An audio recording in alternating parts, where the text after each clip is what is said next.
The statistic came out the other day. So JD Vance and Hegseth and Tulsi Gabbard were down at the Del Rio section of the border in Texas. On December 18th, 2024, there were 3,670 encounters at the border. 3,670 at the Del Rio sector. This week, on March 3rd, there were 43. 3,670, 43. The media and our friends in the Democrat Party kept saying we needed new legislation. We must have legislation to secure the border. But it turned out that all we really needed was a new president.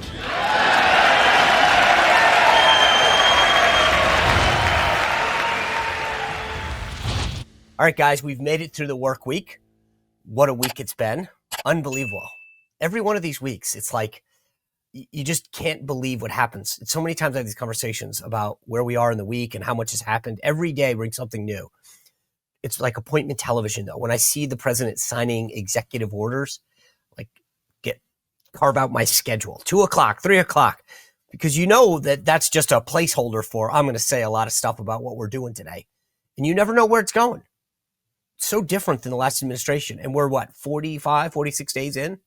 I mean, unbelievable what a difference it makes. Yesterday, I played that clip from JD Vance at the border talking about what President Trump said. I think the most consequential line during the State of the Union is, we just needed a new president. And it's true.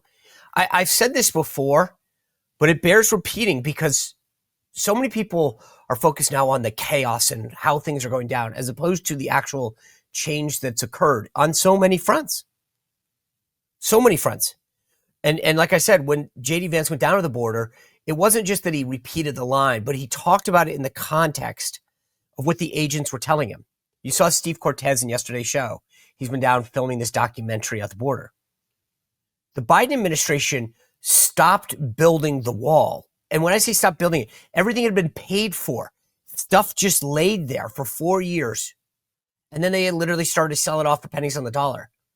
And these cameras that they had at the top of some aspects of the wall were turned off. When they said the border was secure, they were lying. They wanted people to come in. And the media allowed that to happen and gaslit us for merely questioning it. I mean, we heard it over and over again. Conspiracy theories, you're making unfounded political charge without evidence, which there was plenty of evidence. We could see it with our own eyes. The people flooding over the border, even 60 Minutes at one point did a whole segment on it. And yet we're the bad people for exposing it. It is unbelievable.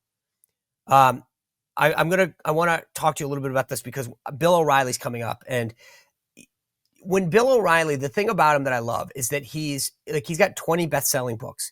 He writes about each one of the presidents. So when he views and talks about the president, it's in the context of history. So that it's like, here's what this person thought at the time. And now we can judge them, 5-10 years later.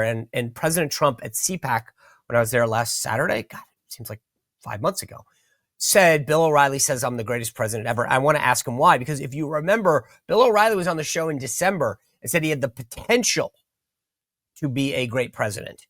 He could be Reagan-esque. So what has Trump done to change things? And where are we just because it's 45 days in? And again, also, Bill has been critical of some of his picks, and I want to ask him why. But let me get back to the border, because I think this, again, gets back to this idea of leadership.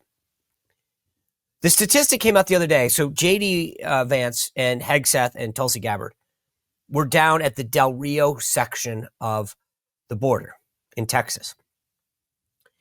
On December 18th, 2024, Biden in office, and they knew that he was leaving, right? There were 3,670 encounters at the border. 3,670 at the Del Rio sector. That's one. I think there's 13, maybe, different border crossings. That's one. This week, on March 3rd, there were 43. 3,670, 43. When he said we do need a new president, That's all you need to know. People are stopping coming because they know that they're not going to get the cell phone and the hotel room and the gift cards. The welcome wagon is closed. Leadership does matter. I still, by the way, I know it was a great line, but I do believe, and I wrote a column about this week, we do need legislation for this exact reason. If one person can do things that can be undone, then you need to codify them in law so that they can undo them. You see the resistance that President Trump's facing at the court? What are they saying? You have to change the law if you want to do stuff. You can't just shut certain things down. The funding has to go through. Okay. So we need to do the same thing on the border, on immigration. Lock in some of these things. Hire new judges and up the budgets for ICE and CBP. If we want to make sure that what has been done can't be undone, lock it in. We have a Republican Congress, House and Senate. We should not waste this opportunity. The president, had a lot to great to say. When the vice president went down to the border, he talked a lot about this. And I want to play you exactly what he said down there at the border. Take a look. All right. Well, good afternoon, everybody. And I appreciate you being here. It's great to be here. It's great to talk to some of the incredible people that we have, both at the local level, the Texas state level, and also, of course, our federal border patrol, who are doing so many good things to keep us safe. And I have some bad news and some good news. And the bad news is that because of what Joe Biden did at the southern border for 4 years, we had record increases in migrant crime, in fentanyl deaths, and in just floods and floods of people who shouldn't be in our country who came into the United States of America. We also have a number of ways in which the cartels became more advanced, better warfighters, because Joe Biden opened up the American southern border and allowed the cartels to turn it into their playground. Now, that's the bad news. The good news is, as President Trump said last night at the State of the Union, it turns out we didn't need new laws. We didn't need fancy legislation. We just needed a new president of the United States, and thank God that's exactly what we have. And I will say that the most heartening message that I take away from my visit here at the Texas border is the number of Border Patrol agents who have come up to me and said thank you, or said because of this, we've cut the number of border crossings from 1,500 a day to 30 a day. Or the people who have come up and said we've seen a reduction, an 85% of the number of people who are dying at the American southern border. And every single day that we continue to keep this border safe, that means less migrant crime, that means less fentanyl coming into our communities, that means more safety and security for the people of the United States of America. And of course, we know the border problem, the border crisis under Biden's administration was a national crisis, but it acutely affected the communities right here. And I've already heard heartbreaking stories of people who are still picking up the pieces, local mayors who are still dealing with the budgetary consequences of what the Joe Biden administration allowed to happen at the American southern border. And that, too, is something that President Trump is going to help address, help fix, and help solve.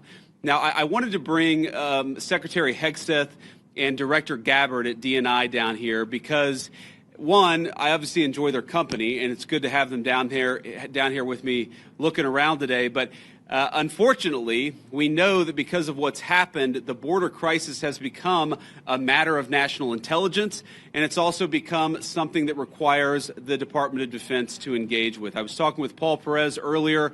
The drone technology that the cartels are using requires, unfortunately, a military response and military support. So it was important for Secretary Hegseth to see what's going on, because we know that the millions and millions of people who were let in over the last 4 years, many of them are connected to foreign terrorists. It's important for our leader of national intelligence to get a sense of what's here on the ground. So before we take questions from the press, and all of us are willing to take questions, I want to give Secretary Hegseth and then Director Gabbard an opportunity to say a few words themselves.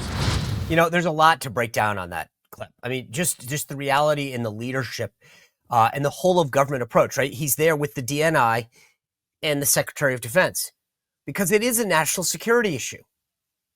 And I think sometimes the visuals actually really matter.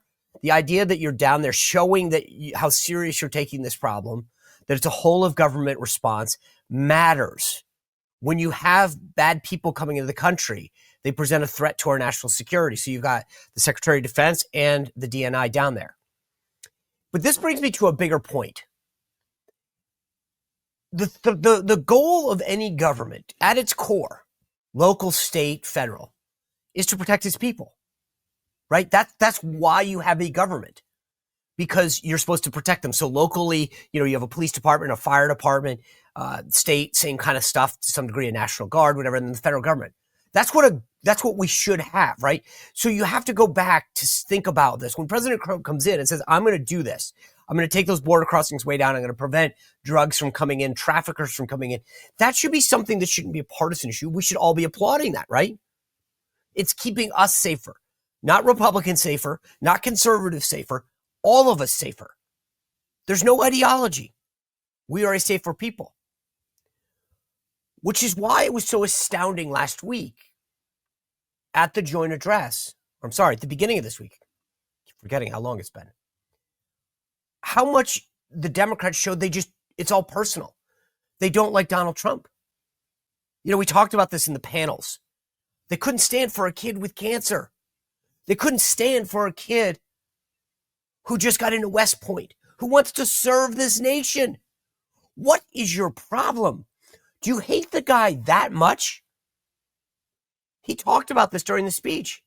He basically says, look, these Democrats that are in front of me, I realize there's nothing I can say. Actually, let me show you what he said. I'll play you the clip.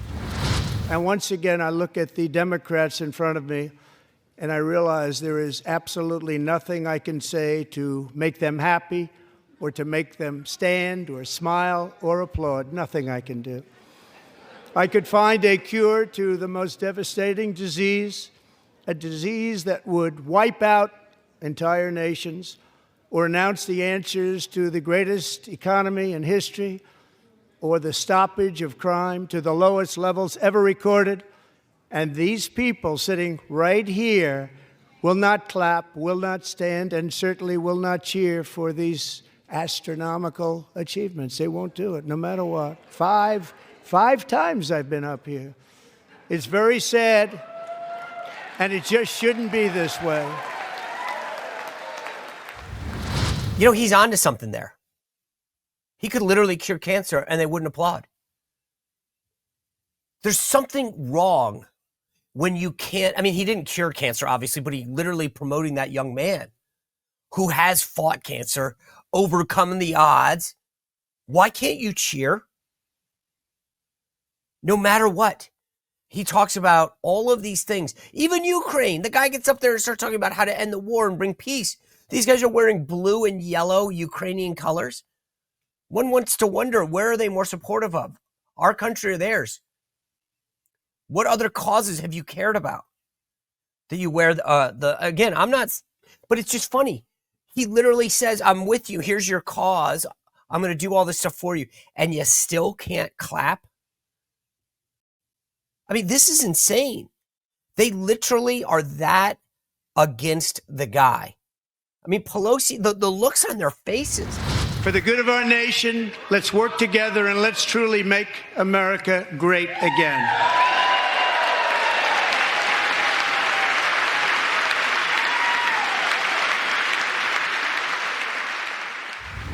And of course, the Al Green guy, right? He gets kicked out and he's shaking his cane at him. You can't cut Medicare. It's like, get off my lawn. Well, first of all, there's no cuts in Medicare right now, Medicaid. So you sound stupid. And then the leaders, Hakeem Jeffries and Kathleen Clark, the number 2 in the House Democrats, have nothing to say. Nothing. They don't want to comment on this. It's easy, by the way. Why can't you say, hey, we didn't like it? The House Democrats, by the way, are pissed. There's all these stories on background of senior aides saying that the leadership had given them nothing. They can't even channel it. It's just pathetic. And they do these silly dances. And this is what's going on. That we can't clap. We can't be happy. That's the point. If you actually strategically wanted to do something smart, show people the dividing line. Yeah, I'm against waste. Here's the stuff that I'm support to, but here's what we have to preserve. Here's where I like what the president's saying, but here's where I disagree. That's smart political strategy. But to be blanketly against everything because it came out of his mouth, whether it's curing cancer, protecting the border, you look so small. They should have gotten the message during the election. This is why so many people came over to side with President Trump in the first place. Because the Dems went so far. The comments by so many senior Democrats after the joint address was, these folks in the House did damage to our cause. And they're right. They look ridiculous. I mean, I almost feel bad for them. I don't, because let's surf the wave while we can. But this is pathetic. It really is. I can't believe we got to a point where they can't even be a loyal opposition instead of a ridiculous meme. That's what they are. But their hatred for Trump is that big that they can't applaud. They can't see through it. They can't see the good. Why do you care who cures cancer, who saves a child, who gets a kid into West Point? You should be happy. The Democratic leadership better get their act together, or they are going to find themselves in a minority like has never been seen before. The voters are getting so sick and tired of the woke, silly agenda, the defending of the status quo, of the ridiculous spending, the waste, the immaturity. They're helping. All right. As I said, Bill O'Reilly is coming up. I mean, guys, I love when Bill comes on the show because he brings such a different perspective. He's a journalist and a historian. And there's a reason he's got 20 best-selling books. Because he understands the lives and the challenges of all of these presidents, can put things in perspective in a way that I don't think anybody else can. So before I bring in Bill, though, I want to tell you, you guys know I've made wellness an issue the last 18 months. And one of the big things that is a key part of wellness is getting a good night sleep, which is why I've made Beam's Dream Powder my go-to. I've showed you this before. This is my empty bag. I post pictures all the time on Instagram of taking it at night, because I want people to know I don't just say it, I literally do it. And it is a game changer. And every once in a while when I miss it at night, I'm traveling or whatever, and I do bring a little pouch with me, I can tell the difference. My wife tells me I can tell the difference in terms of how I sleep, but I wake up feeling refreshed when I do it. And I just take one scoop at night. I put it in some water in the microwave. I know a couple other people who use it, love milk. I don't really care. But it's just a little scoop, a little bit of water. I do 35, 40 seconds in the microwave. It is unbelievable. The taste so amazing. It's made a real difference in my life. It's proudly founded here in America, run by people who share our values, hard work, integrity, and delivering results. It's the reason why so many professional athletes and executives use the thing. It's a healthy nighttime blend that takes all these key ingredients to improve sleep so you wake up feeling refreshed and ready to take on the day. I mean, it's got a powerful blend of all of the stuff that you've heard of before: reishi, magnesium, L-theanine, apigenin, and melatonin, all in one amazing, amazing flavor. I love the cinnamon cocoa, but the brownie's great, the peppermint's great. I mean, you can't go wrong. And I'm not the only one. 17.5 million nights of sleep have been improved. So here's the deal. Beam is giving my viewers the ultimate Patriot discount of 40% off. Try their best-selling Dream Powder and get up to 40% off for a limited time. Go to shopbeam.com/Spicer, shopbeam.com/Spicer, and use code Spicer. This is an American company, and it's an investment in yourself to get a great night's sleep. All right. Once you wake up, though, you're probably saying, how do I keep going? Well, you know what I do? I love a good cup of Wired to Fish coffee. It is the great way to start your day off. And the folks at Wired to Fish coffee are not just the proprietors of a great blend of coffee, which I do love. I'm a big fan of the medium roast, by the way. They have a bunch of different flavors, but I'm telling you, the medium roast, it's a crowd pleaser. I'm going to tell you this. They believe in so many of the things that I share. Go to their website, by the way, not just to order, but to check them out, wiredtofishcoffee.com, and it's the numeral 2. They believe in small change. They are a faith-based company. They love clean water. They love Jesus, clean water, and good coffee. You got to get behind that. And instead of giving your money to like Starbucks, who uses all their profits to support woke causes, these are good people with a great product. I love drinking Wired to Fish because it not only makes me feel good that I'm drinking great coffee, but I'm supporting a great cause. And right now you can order a customized Sean Spicer show. Check this out. Wired to Fish on one side, Sean Spicer show. You can't get these anywhere else. I literally went online, ordered two myself with my Wired to Fish coffee. It's a Yeti tumbler, and they are now discounted. I should have done it when they were discounted. I didn't even get the discount.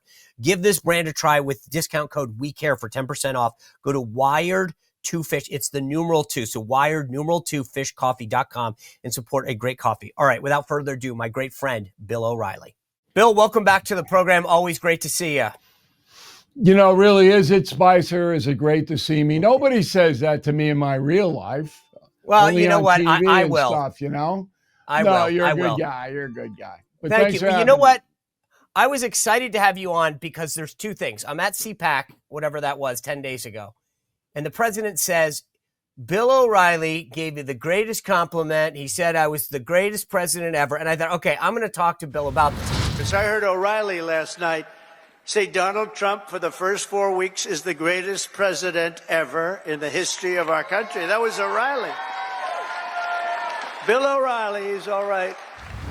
And then I remembered, wait a second, on December 13th, 2024, we're talking about your book, Confronting the Presidents, No Spin Assessments from Washington to Biden. And it's, by the way, the 20th bestseller of Bill O'Reilly. And I said to you at the time, what's it going to take? You're a historian, a journalist. What's it going to take? And you said, and I want to play the clip for everyone, but you said that, first of all, you told Trump, read the Grover Cleveland part. And then you said, listen, your voters gave you a mandate. Your supporters gave you the vision. Get the border under control, stabilize the overseas problems, and you'll be considered in the Reagan era. Right next to Ronnie, I'll make sure of it. The president, Trump, called me and said, I just saw the documentary. It was very interesting. And I said, I sent you the book months ago. Did you read it? He read the portion about him, which I think is very fair, by the way. I love it. But he didn't go over the odds. You know, as you know, the president's Right. not a big book reader.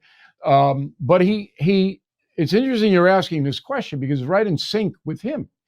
So he goes, well, what do I have to do to get in the upper echelons? And I said, well, the first thing you do is you should buy a mountain right next to Mount Rushmore and then just start the carving because they can't stop you. You can put your face right up there. Can't be on their mountain because there's no space, but get another mountain. But then I got serious and I said, listen, you did something that nobody else has ever done with the exception of Grover Cleveland. And believe me, his second term was the biggest disaster that could ever be. So you should read that chapter in the book so you don't fall into the traps that Grover Cleveland fell into. But I said, it's all about fulfilling a mandate to improve the nation. And you have a vision because the vision has been given to you by the people. But that your supporters gave you the vision. You don't need to go out of that vision unless obviously something happens that he has to react to. But if you can get the border under control, bring down consumer prices a bit, if you can stabilize overseas problems and push ahead like you did in your first term with real wages rising for workers, you'll be considered in the Reagan area. You'll be right up next to Ronnie because I'll make sure you are. You know, the press, the corrupt media will never write the good things that Trump did in his first term. But he had a successful first term, and that's why he was reelected, because people were comparing Trump's first term to Biden's first term. There's no comparison. So, Bill, what is it in 45 days that Donald Trump has done that's given you the assessment that you have now that he is among the greats, if that's true, if he's quoting you accurately? Well, he's not quoting me accurately, but what I said was that he did more in his first 4 weeks than any other president, with George Washington would be second. So he took more and put greatest in there, which, you know, it's okay with me. Look, you know, Confronting the President on New York Times bestsellers for 6 months. So you want to quote from it, that's great. So the way I assess the Trump presidency is different than most people because I'm not a party person, as you know, and I'm not an ideologue. All I want is problem solving. That's what I want as an American citizen and as a journalist. So if you look at how Trump stormed in there, he had solutions to some vexing problems from day one. Most presidents don't. They don't think about that. They're thinking about staffing. They're thinking about where I'm going to live, what kind of sheets are they going to give me, what am I going to do for breakfast, that kind of thing. Not Trump, because he had been there before, big advantage. So he comes in there and he executes the border strategy very well, almost perfectly. And he conquers that quickly. Then he pivots into the economy, not as successful. You got to wait and see if your tariff vision is going to pay off. And that's about a 6-month wait. In the meantime, you're going to get hammered by your opposition. Some prices will go up. And so you're going to have to endure that. I don't know whether the tariff thing will work or not. I just don't. Ukraine, it looks to me in the short term that he will get some kind of ceasefire there. Even with all the Zelensky madness, all of that. His vision is he can deal with Putin. You're going to make Putin a deal. Putin will stop. Whether Putin reneges later, I mean, all of that, all Trump wants is to stop it now. And if they do sign a mineral deal with Ukraine, that'll be a very bold stroke for the USA. So that's where I am. And I'm watching him do this. And George Washington was the leader in getting things done because he had to. There was no government. Most people don't even know that George Washington was in New York City. That's where his office was, because they didn't have D.C. then. They didn't have a government then. They had no structure then. All they had was theory. And Washington had to carry it out. But he didn't do it nearly as manic as Trump did his first 6 weeks. But as I went back and played that interview with you on December 13th, I thought to myself, okay, you said that you got to get the border under control. The numbers in border apprehension, December 18th, 2023, there were 3,670 border apprehensions in the Del Rio sector. March 3rd, there were 43. I mean, that's box checked there. Then you said get the skirmishes under control, right? You just mentioned the mineral deal. I would put Gaza and Hamas in that kind of bucket as well, and then address the economy. So if he can actually do this, is he in the Reagan era of great presidents, or is he in like the top 5? We never really got into what that Reagan era was to find it, but is he on the precipice of top 5 or top 10 or top 15? It's impossible to assess that, Sean, at this point in history. You have to see what the unintended consequences of his actions are going to be, because they all had that. Now, when Reagan took over from Carter, Reagan didn't act quickly at all. He had a horrible 2 years. He was shot, number one, almost died. And I wrote Killing Reagan, and then he's in Confronting as well. Well, Reagan didn't get off to a fast start at all. Once he was shot, it took him a year to recover from that. So the country was kind of just tottering. What Reagan did do was he brought a sense of menace to our enemies abroad. And that was big. So they didn't respect Carter. It was almost identical. Carter and Biden, foreign policy-wise, almost identical. The tyrants and the evildoers, like Putin, didn't have any respect for him at all. None. They just do whatever they wanted because they knew there wasn't going to be any accountability. Reagan a little bit different, and Trump a lot different. And that works to the advantage of Trump and the departed Ronald Reagan. I've always maintained since the election that because Trump had 4 years out of office, he may have the most consequential second term of any president. Because when you have time to think and plan and plot, that you have an advantage. If you're just rolling into a second term, you keep the chief of staff, you keep the press secretary probably. I mean, and they'll cycle out. But that you just kind of keep going. January 1st becomes January 2nd. The 21st becomes the 2nd. I mean, you don't pause and say, today's my second term. You just keep going. Because he's had the opportunity, and not just him, but his allies, America First Legal, Heritage Foundation, America First Policy Institute, what he's doing in this first 45, 50 days is so well executed because they've been able to think about it. To your point about Reagan, there's a newness of the office that everybody has. But because he's been able to think, he has the right people, the right processes, and the right policies going into a second term. Well, I agree and I disagree with you. I think his vision is good. I think his vision is good. And you're correct that he had a long time to think about it because he always knew he was going to run again. There was never a doubt. Right. But some of his people that he selected, I would not have voted for. Like who? Because like Bobby Kennedy Jr. Never in a million years would I. I wouldn't have voted for Hegseth. I want technicians in there because I understand that President Trump's going to run the shows from the White House. So these department heads are not going to have any power. It's identical to what FDR did. Wait a minute, I don't mean to interrupt you, Bill, but I don't understand. If they don't have any power and he's going to run it, then why does it matter if they're there or not? Because I want better people to carry out the orders. I want more methodical people, dweebs or nerds. Okay? That's what I want. And because they're not going to have any power, they're going to do what they're told to do. And some of them are distractions, like Elon Musk. So if you look at this brand new department, DOGE, to cut out wasteful spending, which is spectacular in my opinion, really, really a good venture. But then you put a guy in charge of it who polarizes everybody and whose discipline is not government, so that he'll make imprecise statements. He'll say things that he can't back up, and that gets the whole thing wobbling. I would rather have some guy with really thick glasses, and all he does is look at ledger sheets, carrying out the DOGE orders.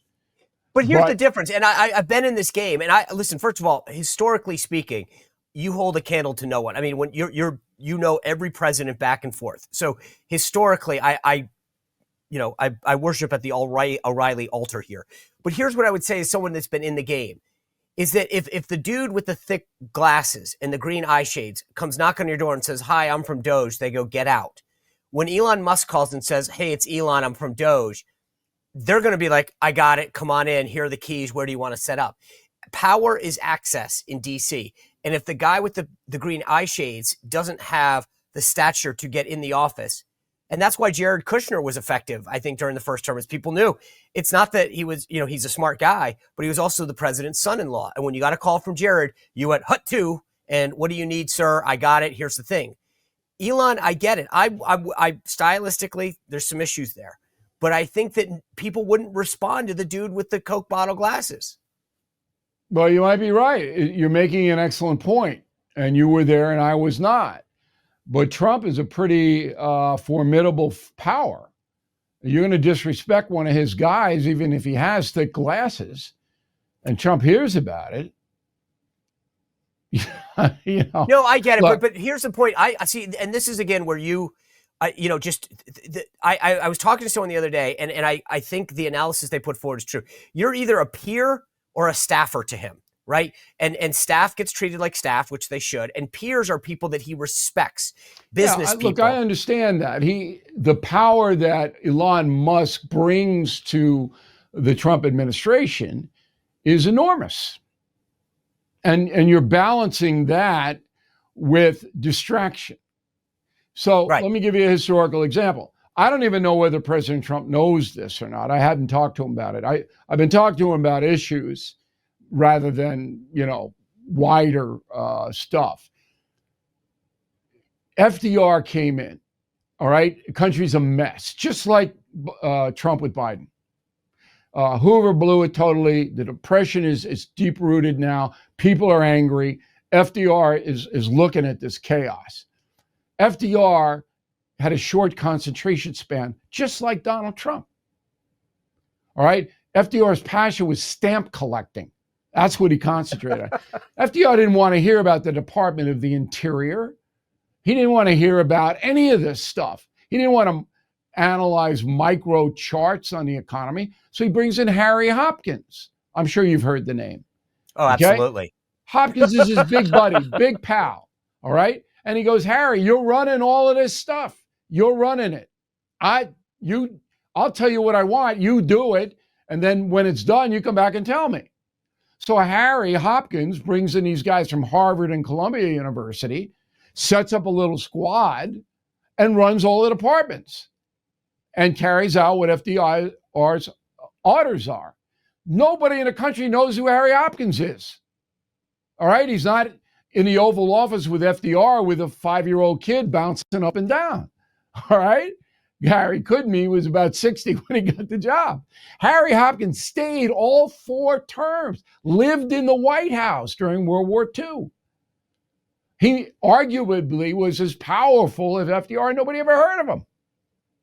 Yeah, and I get it. I think how the it deep was state run. Yeah, I get it. I've been in and out enough times to know this is what happened the first time when President Trump was in office, where people pushed back. They knew who to behave. They knew they could obfuscate from or assuage and tell them, "Hey, we're going to put a PowerPoint." And Elon scares the crap out of them. And I think they realize I better get it done because I don't want to get on the wrong side of this guy. You got to have somebody in there with gravitas. Maybe Harry Hopkins has, but I think somebody's got to come in there and make them scared. I'll take your point. No, there's no right or wrong. It's just look, it's the way it works down there. But if I'm Trump, I say tone it down to Elon. Oh, I agree with you on that. Stylistically, I think you and I are simpatico on this. I think that Elon's got to slow his roll on a couple things because there's lives at stake. We can all agree on the goal. But the other point, Bill, that I've made to a lot of folks is I have heard for decades, and you have too, the excuses on why we can't do this. That's all bull. I need a study. And Alyssa Slotkin the other night, when she was giving the Dem response, said, I'd be glad to join with you. And my answer was, why haven't you done anything yet then? The politicians in Washington are great with the speeches. If it wasn't for Musk and Trump leading the way, obviously, we wouldn't be having this discussion about rooting out inefficiencies and duplicity and waste. What if Kamala Harris were elected? I mean, it would have double. Right. It would have been insane. It wouldn't be any of this. Wouldn't be any Ukraine. It wouldn't be anything. It would just be, boom, we're going to spend more. Hey, if we go bankrupt, then we'll deal with it when that happens. Sure. The Democratic Party never, ever since FDR has been a party of constraint. They want to just spend money, and they justify it by saying, if you don't want to spend federal money, you're hurting people, you're a mean guy, you're killing babies, you won't research cancer, you're cutting entitlements. That's their game. That's what they play. And they buy votes doing that. They scare people. I mean, just last night, this idiot from Texas, Al Green, they're going to cut Medicare and Social Security. Like, the guy's a liar. Yes. I don't even think he knows he's lying at this point. He's delusional. Green is. This guy looks like he's something out of Texas Chainsaw Massacre, this guy. I'm like, what? So with the cane. Anyway, right. Trump just knocks these people off. But you make a good point that you put a guy like Elon Musk in charge of anything, everybody's going to pay attention. Yeah. And you're going to get big headlines, and Trump loves big headlines. All right, so I've asked a lot of people their perspective on the State of the Union, and I get a lot of people who tell me loved it because they love Trump. I want you to give me the historical perspective, though. It was the longest by all measures. I get up until Carter, they were largely written. But I mean, in terms of substance and style, analyze it through that lens. Okay, so it was too long, and the downside to that is Americans didn't watch it as closely as they would have had it been an hour. An hour 45 is really taxing it, okay? But Trump wasn't boring. No. But you had to have a frame of reference here to sit there for an hour and 45 minutes to listen to this. You had to be into the government. You had to be into that. So a lot of folks didn't get the gist. They didn't get the bigger picture. So the best, and it wasn't a State of the Union, you know that everybody calls it that, but it wasn't that. Right. It was just a congressional address. Here's where we are in the beginning of my term, and this is what I want to accomplish. And I will say this, if Donald Trump accomplishes 70% of what he wants to accomplish, he'll be on Mount Rushmore. I mean, maybe his head will be a little lower than the other guys, but he'll be there. Because the things that he wants to do would strengthen the nation. There's no doubt about that. And the Democrats have no other counter. They don't know how to solve problems. And Biden didn't care about solving problems, just didn't even try which is why he's the second worst president ever. Trump keeps going, he's the worst. I understand the hyperbole there, but he's not the worst. James Buchanan is. So anyway, you're looking at a situation where Trump delivers this humongous address, and the people who are really interested hear it, and then they decide. And the decision is, let's give him a chance. I think that most Americans, even if you don't like Donald Trump, are willing to give him 6 months to a year to get this stuff done. Now, that doesn't count the fanatical Democrats, the hate Trumpers, the corrupt media doesn't count them, okay? But most of the folks, they're willing to give him some time. And that's good for President Trump.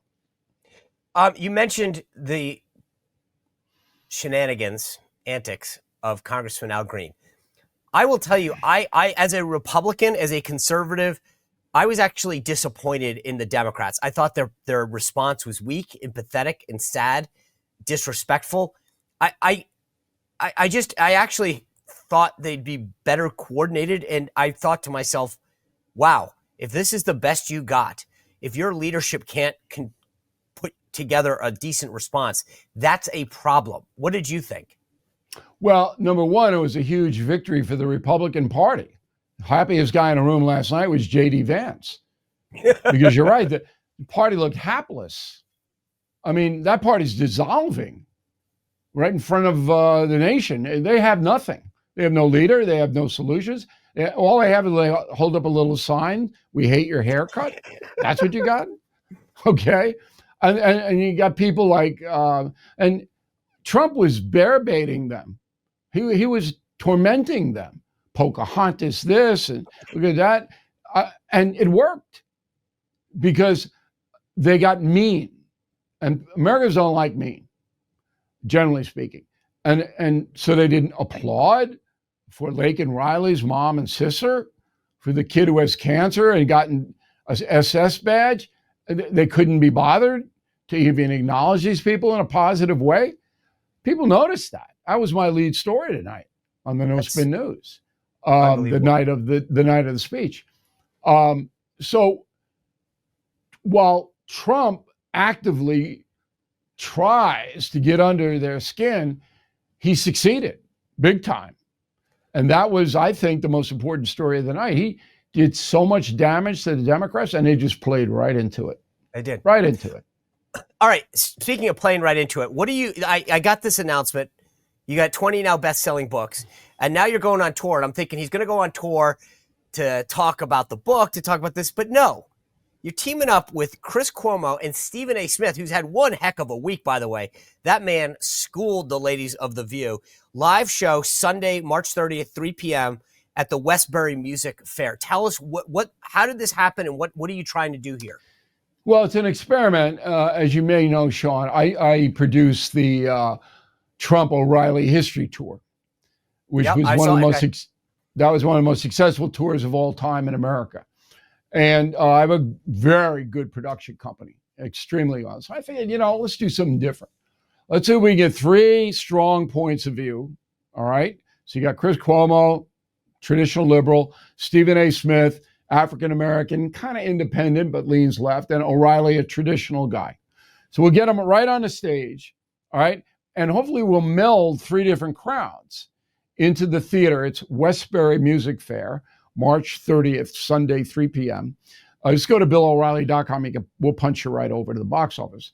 But I thought it would be a lot of fun, and it would be a lot of laughs, and it could show people, look, you can disagree and still be friends and still be civil and have a good time, which we never see now. Ever. So are you streaming the two, or do you have to be in person? You got to see the show in person, but I'm going to shoot it as so a that possible. We will be able to see it. We'll see. It's more of a pilot situation. I see. So this could work big time on television. Now, does Cuomo? I get Stephen A. Smith. I've watched him. I think, frankly, his commentary has been phenomenal, and I'm sure the dynamic between you guys is going to be great. But is Cuomo, does he buy into the I'm playing the role of the liberal, or does he say that he's a journalist? What role does he play in this construct? Well, you can be both. I mean, they're not going in there to the show to be journalists. They're going in to be entertainers. This is entertainment. That's what it is. You don't pay to go to a theater and sit there. I'm telling people it's going to be better than Taylor Swift concert. That's how entertaining it's going to be. So you what I get expect Gracie Abrams to open up for you. Yeah, what I expect Cuomo to bring to it is a sensibility of the left. Here's why they think the way they do. All right.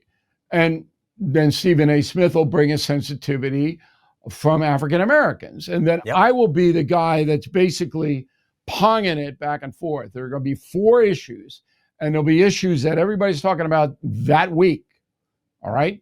And I'll choose them. And then we'll have Q&A from the audience, which will be, crazy. And we'll have a good time. But I don't know whether this is going to work. Oh, I think it will. First of all, everything that you touch says that, but remember, I know, but you look, Bill. You get your books are bestsellers, your shows are bestsellers, but that's your just newsletters. Me. That's I think, but people trust that. This is sort of like a brand, and they go, if O'Reilly's doing it, it's going to be good.